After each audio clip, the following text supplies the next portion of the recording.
Y la oposición venezolana publicó hoy también un anuncio en el diario italiano La Repubblica en el que agradece al Papa su interés por la situación de Venezuela. Se conoció también que 3 diputados opositores venezolanos serán recibidos por el secretario de las Relaciones del Vaticano con los Estados, Dominique Manberti, el canciller de la Santa Sede, para trasladarle la problemática de los denominados por la oposición presos políticos. Está previsto además que los legisladores asistan a la multitudinaria audiencia general del pontífice el próximo miércoles. Quienes han estado manejando. Y cuando son las 12:39 ya de la tarde en Caracas, Venezuela, establecemos contacto directo con Gonzalo Imiob. Él es abogado, miembro del Foro Penal Venezolano y además activista de derechos humanos. Señor Imiob, buenas tardes, muchas gracias por acompañarnos.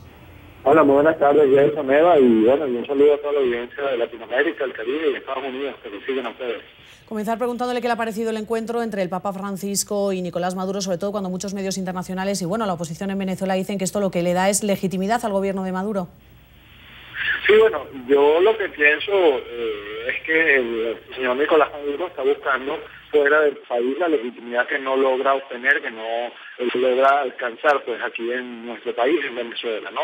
Ciertamente, indiscutiblemente los temas que están tocando o que fueron tocados aparentemente por ellos en la reunión que sostuvieron son temas muy importantes, pero yo creo que eso no puede de alguna manera evitar o tapar la realidad que se está viviendo en el país de cara no solamente a la terrible situación económica que estamos enfrentando, sino muy especialmente en cuanto a lo delicado del manejo del poder, no solamente con el gobierno de señor Maduro, sino también con lo que fue el gobierno del ya fallecido presidente Hugo Chávez, de los derechos humanos, del trato particularmente que se le dispensa a los opositores y a los disidentes en nuestra nación. En nuestro país al día de hoy todavía, además de un número de cientos, estoy hablando, de perseguidos políticos, es decir, personas que tienen abiertas investigaciones penales por el simple hecho de haber manifestado su... de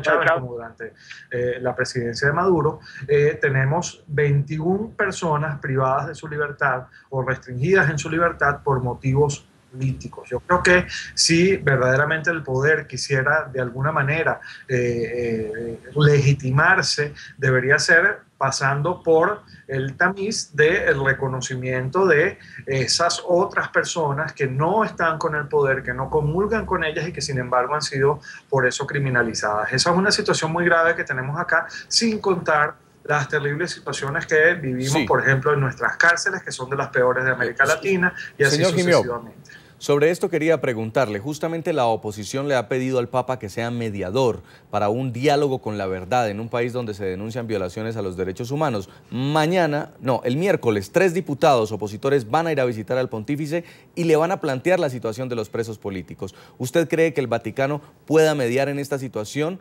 justo con el antecedente de la liberación, o por lo menos la excarcelación de la jueza María Lourdes Afiuni? Mira, yo tengo esperanzas de que así sea. Sin embargo, para que pueda surtir efecto esta mediación, una de las partes, que es la que en este momento tiene el poder, tiene que reconocer a la otra, tiene que dar por válidos los planteamientos que la otra parte está haciendo en este sentido. Nosotros desde el Foro Penal Venezolano hemos propuesto y promovido ya en 4 oportunidades directamente ante la Asamblea Nacional un proyecto de ley de amnistía y de reconciliación que lamentablemente ha quedado, como decimos acá en Venezuela, engavetado, es decir, no ha tenido ninguna resonancia de cara al poder. Mientras se siga pensando que quienes vemos las cosas de otra manera, que quienes estamos continuamente denunciando estas violaciones a los derechos humanos, sencillamente no existimos, pues no va a haber mediación que sea efectiva, no va a haber una mediación que verdaderamente funcione.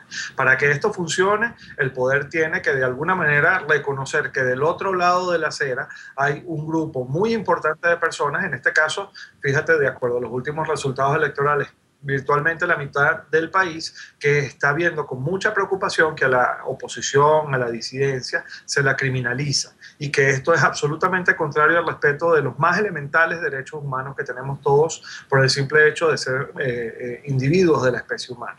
Mientras eso no ocurra, lamentablemente cualquier mediación que se solicite no va a trascender de la retórica y nos vamos a mantener en la misma situación. Preguntarle también cómo se ha visto en Venezuela ese premio que ha recibido el gobierno de Maduro, premiado por por la FAO precisamente por sus políticas alimentarias, sobre todo cuando en Venezuela se está viviendo una gran crisis de desabastecimiento.